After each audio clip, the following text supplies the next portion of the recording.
I'm Katie.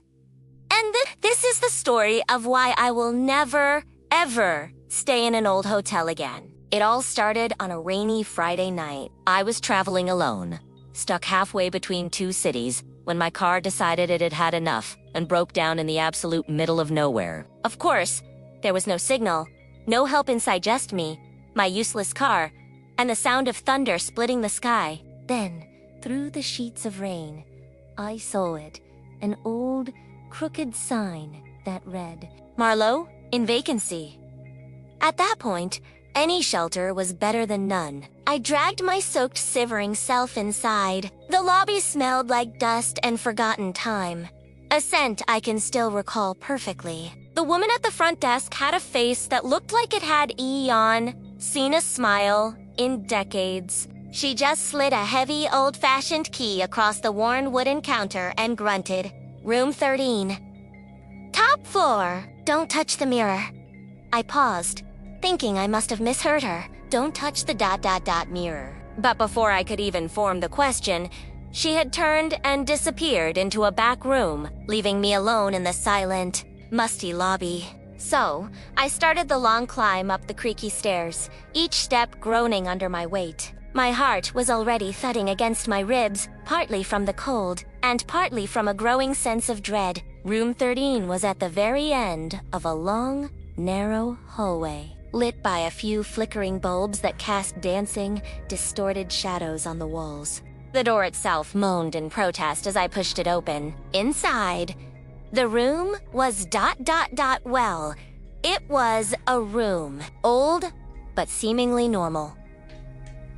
Except for the mirror. It was a tall, antique thing, positioned directly across from the bed, so you couldn't avoid it. The frame was made of twisted, dark metal, intricately worked to look like vines ... or maybe claws. An involuntary shiver ran down my spine. But hey, it was just for one night, right? What could possibly happen? At first, everything was fine. I managed to order some food from a local place that delivered. I put on a movie on my laptop, and I did my best to ignore the unsettling creaks and groans coming from the hallway and the old building itself. I was just trying to make it to morning. But then, exactly at midnight ... the mirror changed. I first noticed it when I went to the small bathroom sink to brush my teeth. I glanced at my reflection, blinked, and then my blood ran cold. My reflection ... It blinked a full second after I did. I froze, staring, my heart pounding in my ears. I took a deliberate step back from the sink. In the mirror, my reflection smiled a wide, slow, chilling grin. I was definitely not smiling. Nope, nope, nope, nope. I was out. I grabbed the spare blanket from the bed, threw it over the entire mirror, and scrambled under the covers, telling myself it was just my tired mind playing tricks on me. But sleep wouldn't come.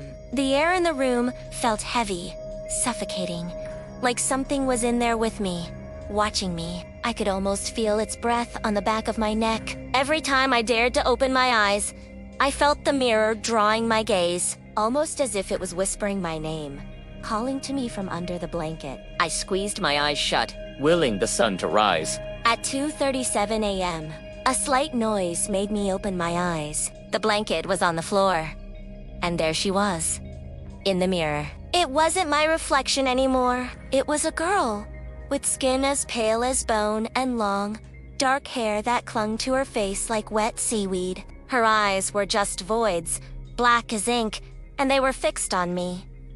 She didn't move. She just stared from inside the glass. My throat closed up. I couldn't scream. I couldn't even breathe. Time seemed to stop. Then, slowly, she lifted a pale, slender hand and pointed directly at me. Her lips, thin and colorless, began to move, forming words without a sound, until the whisper echoed in my head. "You took my room."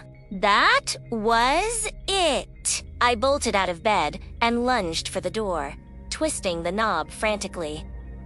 It wouldn't budge. It was locked tight. I kicked it, screamed, and yanked on the handle with all my strength. but it was no use. I was trapped. Behind me, I heard a sharp crack.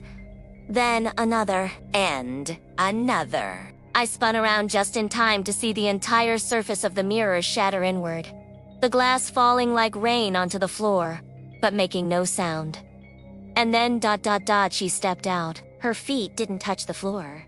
She floated an inch above the carpet. Her mouth was set in a straight, emotionless line. Her black eyes didn't blink. I scrambled backward, tripping over my own feet, until I was pressed into a corner, babbling, crying, promising I'd leave, and never come back. She drifted closer, her gaze locked on mine.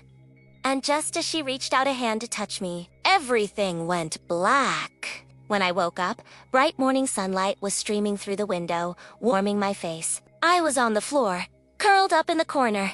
I looked up, my heart hammering against my chest. The mirror was back in one piece, standing right where it had been. No cracks, no shattered glass, no girl.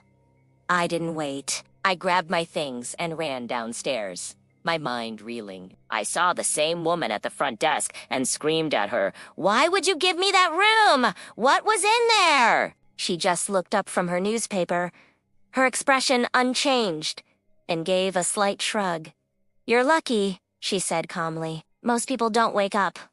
Thanks for listening to my story. If you enjoy Tailies that will keep you up at night, make sure to hit that subscribe button and ring the bell so you not miss what's coming next. Stay safe out there!